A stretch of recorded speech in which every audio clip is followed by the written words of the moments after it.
बिहारमध्ये एनडीएला स्पष्ट बहुमत, भाजप 95 तर जेडीयूची 84 जागांवर आघाडी।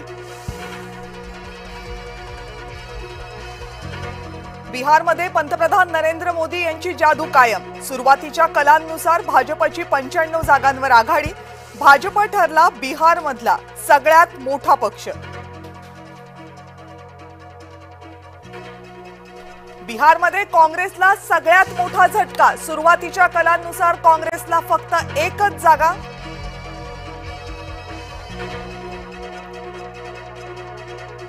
महाराष्ट्रामध्ये झालेल्या चुकांची बिहारमध्ये पुनरावृत्ती, बिहार निकालावरून अंबादास दानवेंचा काँग्रेसवर निशाणा। काँग्रेसला जागा वाटपात मोठा वाटा, पण निकालात पराभव, दानवेंचं टीकास्त्र।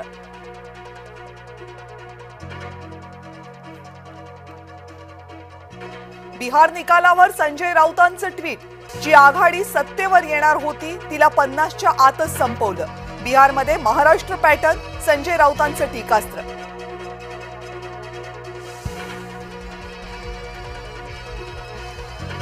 बिहारच्या झुंडशाहीला पुन्हा एकदा भाजपनं लावला लगाम। बिहारमधल्या भाजपच्या विजयावर माजी खासदार नवनीत राणा यांचं वक्तव्य।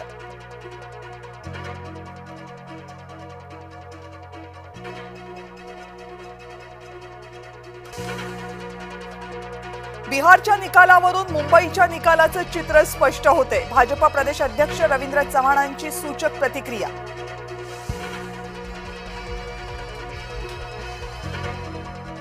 बिहारमध्ये भाजपचा दमदार विजय, पप्पूच्या हरण्याची होतीये सेंचुरी पार। भाजपच्या बिहार विजयानंतर चित्रा वाघ यांचा काँग्रेसला जोरदार टोला।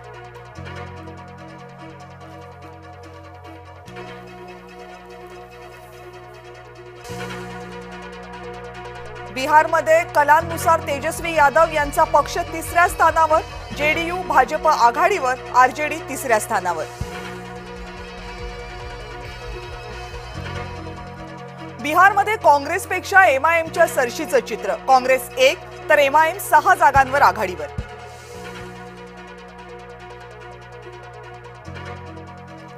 बिहारच्या विजयाचं देशाच्या राजधानीमध्ये होणार जंगी सेलिब्रेशन। भाजप मुख्य कार्यालयात संध्याकाळी 6 वाजता पंतप्रधान नरेंद्र मोदी करणार संबोधित।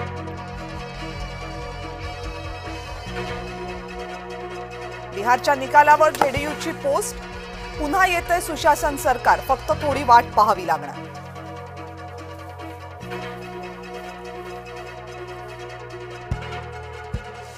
बिहारमधल्या यशानंतर भाजप कार्यकर्त्यांमध्ये उत्साह, ठिकठिकाणी जल्लोष, मिठाईचं वाटप करत फटाक्यांची आतषबाजी।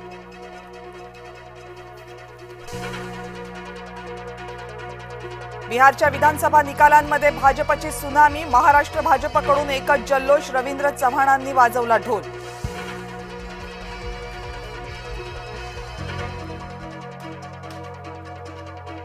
बिहार निवडणूक निकालाचे शेअर बाजारावर परिणाम, शेअर बाजार कोसळला, सेन्सेक्स 300 तर निफ्टी 100 अंकांनी घसरला।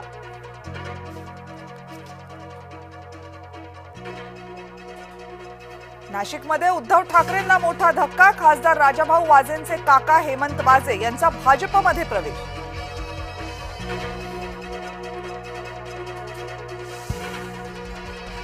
मुंबईत उभाठा ठाकरेंची शिवसेना भाजपमध्ये राडा, ताजलँड्स हॉटेल बाहेर दोन्ही पक्षाचे कार्यकर्ते आले आमने सामने। दिल्ली बॉम्बस्फोटातील दहशतवादी उमरचं घर उद्ध्वस्त, पुलवामामधील उमरच्या घरावर कारवाई, सुरक्षा दलांकडून इतरही संशयितांची घरं उद्ध्वस्त।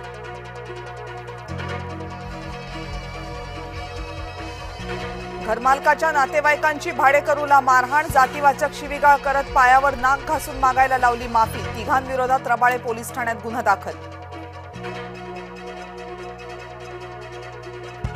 अपघातानंतर नवले ब्रिजची मुरलीधर मोहोळ यांनी केली पाहणी, अपघातामध्ये काल झाला 8 जणांचा मृत्यू।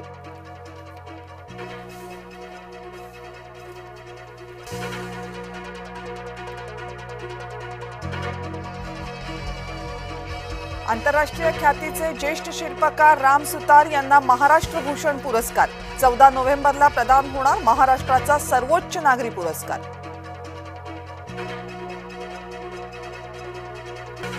कराडमधल्या पार्ले बनवाडी रस्ता खड्डेमय, सार्वजनिक बांधकाम विभागाचं दुर्लक्ष, रयत क्रांती संघटनेनं हार फुलांसह रस्त्यालाच वाहिली श्रद्धांजली.